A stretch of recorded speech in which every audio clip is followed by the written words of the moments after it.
And now for the Frenzy, powered by Savannah State University. You can get anywhere from here. Good evening, high school football fans. Welcome to the Frenzy, powered by Savannah State University. Another Friday night full of high school football action across the Coastal Empire and Low Country. There's my beat. My partner in crime is missing tonight as the big guy is now in New Mexico for Georgia Southern's game against New Mexico State, but we press on. Tonight, we kick off the show with a trip to Jessup. That's where the Chevy Tailgate Tour was setting up shop for Wayne County and the Benedictine Cadet game. This one matchup of two state semifinal squads from a season ago. The Wayne County community is the most important thing we have. I tell you, just coming in and having them support us and all the things that they do for us and we try to do for them is just unbelievable. And thanks to Neesmith Chevrolet for all their help today before this game. We're going to start things off with BC. Here is Chris Harris in for the score. That's going to make it 7-0 Cadets. Next possession for BC now. Stevie Powers looking to go deep to Isaiah Kincaid, or this one, excuse me. This is Brad Stewart. I'm getting ahead of myself. See, Brad Stewart first down. This is Powers looking to go deep, but Isaiah Kincaid is going to pick this one off along the sideline. But the Benedictine defense, they will show up on a 3rd and short. They get nothing, Wayne County, and so they will have to punt the ball. So now 3rd and long for Powers, and he's going to get another nice rainbow to Brad Stewart. He's going to make it look easy for the first down and some yards. On 4th down, though, the pass will be complete, but look at the hit by Melvin Yoder to make sure the defender doesn't go, or the runner doesn't go anywhere else. He'll be taken down. It'll be a turnover of down for the Cadets. Yellow Jackets first play. Nick Bell's going long, but this one's going to be picked off by Drew Wernt. Benedictine, they go on to win this one in the second half. 34-14 would be the final. All right, Long County now taking on Vidalia. Vidalia already up 7-0. Threatening again, Jordan Black to Blake Corbett in the end zone for the touchdown, 14-0. Then Blue Tide's Donald Campbell with a nice run for the first, but this drive would stall, so back come the Indians. Black now with the keeper for the first down as he's going to power through some defenders. Black again, this time dropping back to pass, and he's going to find a wide open Dedrick Johnson in the middle of the field for the nice pickup for the Indians. Start of the second quarter now. It's going to be Keyshawn Williams for the touchdown. That's going to make it 21-0 Vidalia. They go on to win this one 42-0, the final. Head out to Bullock Academy, where Southeast Bullock was playing, and Bullock Academy, so 2 games there. Yeah, 2 games there, and of course Bullock Academy hosting Brentwood, and that game we'll get to. Let's go to this game first, I guess. Here is Bullock Academy, get things going on their opening possession. Quarterback Lanier Olive calls his own number, and he gets inside the 20-yard line. Then a few plays later, Dylan Stuckey will find the payoff pasture here. The PAT no good, and it's 6-0 in favor of the Gators. But the story was the Gator defense. Here, the ball carrier is brought down and by a host of defenders there. Bullock Academy's offense, though, they would go on the move again. Will Rushing with a nice run, including the spin move here as he makes a nice run. Then it's Dylan Stuckey. He has the strong run up the middle, and they're knocking on the door. The drive, though, would stall, and it wouldn't matter as Bullock Academy rolls 36-12. Now to Brooklet and Southeast Bullock. That's where Southeast Bullock was hosting the Beach Bulldogs, as we take you to Bullock, to Southeast Bullock. And Southeast Bullock led 21-0 late in the half. Beach tries to dent the scoreboard, but quarterback Leonard Brown will fumble the ball here, and Southeast Bullock comes up with the recovery. The Bulldogs, though, start to climb back in it early in the third. Leonard Brown to Brandon Roseman for the TD. The 2-pointer was no good, and it was 21-6 in favor of Southeast Bullock. It looked like the Yellow Jackets were going to answer right back, though. Michael Davis's run put Southeast Bullock in business at the 35. The drive, though, would stall. The Yellow Jacket defense, meanwhile, was trying to thwart a Bulldog comeback.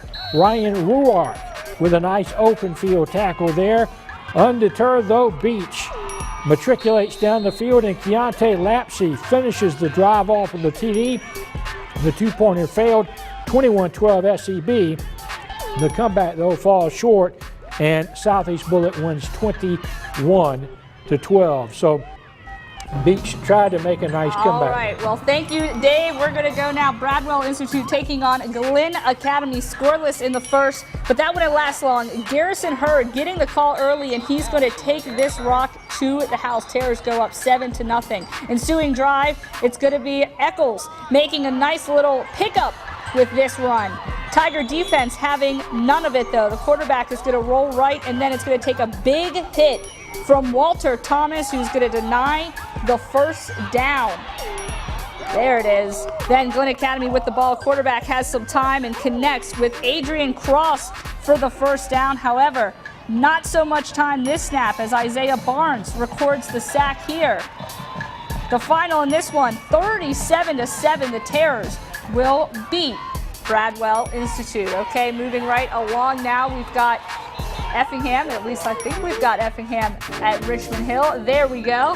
Homecoming for Richmond Hill tonight. The Rebels with the ball to start the third quarter, 14-14. Phillip Brown calls his own number. He's going to pick up the first down. Then it's the Wildcats' turn as Aaron Chick. He's going to get the interception here, and he's going to take this one way into enemy territory for a nice return for the Wildcats. Next up, the check down goes to James McGowan, who gets this one over the middle, and then Richmond Hill, they'll be knocking at the door. Now this one will be close throughout.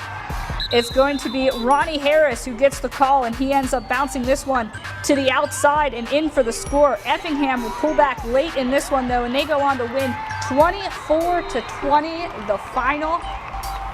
We've got a lot more Frenzy coming up. I'm going to be joined by Chelsea McDonald as she was in town today. Got a lot of good games happening in town, so you want to stick around. The Frenzy will be right back right after the break. Welcome back to the Frenzy, powered by Savannah State. Chelsea McDonald joining me now. And you had just a really easy night. You're welcome. We kept you in town tonight with some Skiza matchups happening here in Savannah. Absolutely, Stephanie. It was a lot of fun tonight. St. Andrews and Bethesda both on the field tonight. The Lions hosting Northwood. The Blazers taking on First Baptist. Let me tell you, the Blazers show no mercy on the Hurricanes. Corey Evans shakes off a defender as he makes it into the end zone, making it 30-0. Quarterback Malcolm Gallagher showing off his arm, and just look at this. Look at this. Deep to Joshua Robertson, and he does the rest, takes it to the house, showing no mercy, 38-0. The Hurricanes trying to get on the board. Michael Dukes coughs up the ball, and then the Blazers recover. So after the gift, Trayvon Prey will turn a short pass into a long gain, and look at this speed. He's the man, he's the man, he's the man. Touchdown, Blazers. So apparently, Corey Evans is too fast for me.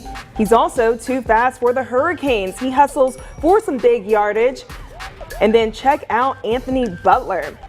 He goes untouched as he charges in, and I bet those moms are proud. The Blazers win a decisive 70-8. They're now 2-4. And St. Andrews Lions taking on an undefeated Northwood Academy. Let's start this one in the first. The Chargers all over the Lions. Will Floyd fires a strike to Micah DeVoe for the first down, and then that sets up the handoff to Douglas Dwight, who plows through to the end zone to put Northwood on the board first, 7-0.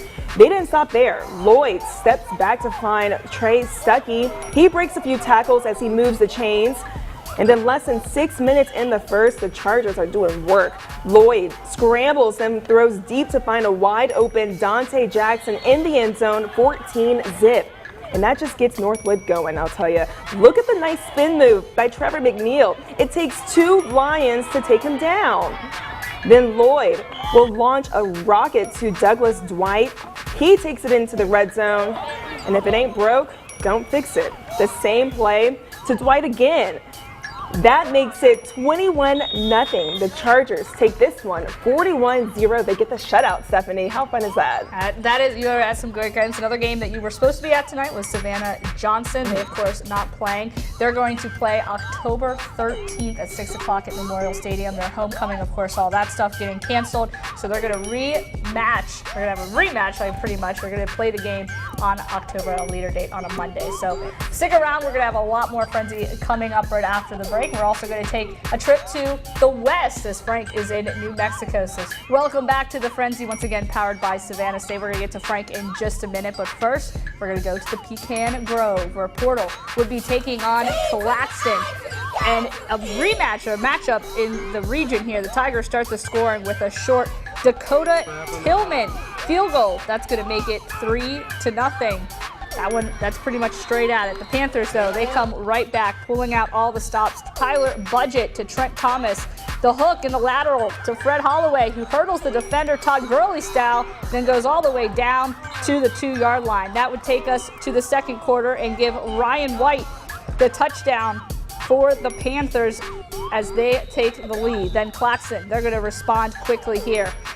A 55-yard throw and catch from Cornelius Taylor to Darvis Small, and it was 10-6 like that, and it would be 31-14 the final in this one. Claxton goes on to win. Well, as I said, Frank is in New Mexico, and he joins us. He gives us a little preview of what we're going to be expecting here tomorrow night as the Georgia Southern prepares to take on New Mexico State for the very first time. After a 3.5-hour flight from Savannah, the Georgia Southern Eagles landing here in El Paso, Texas, about an hour's drive up to Las Cruces, New Mexico, where Saturday night the Georgia Southern Eagles will face New Mexico State. It will be the third Sun Belt game for the Eagles. So far, so good. Georgia Southern 2-0 in conference play. They went down to Mobile, knocked off South Alabama. Then they returned home last Thursday, and they took care of rival Appalachian State 34-14. They'll get set to take on a New Mexico State squad that's 1-0 in Sun Belt Conference play. Their victory coming in Atlanta against Georgia State a couple weeks back. New Mexico State currently 2-3 on the season. Georgia Southern 3-2, and you can say this is the new kids on the block portion of the schedule.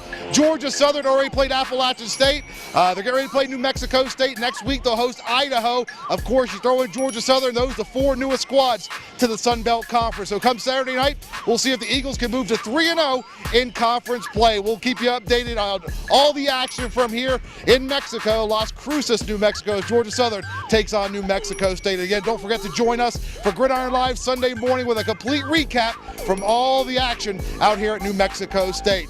Reporting from El Paso, Texas, Frank Solkowski, WJCL News, working for you. As Frank said, you can catch all those highlights on Gridiron Live on Fox 28 at 11:30 a.m. We're going to recap that and all of the high school football from tonight, so join us there. Till then, we'll see you next time.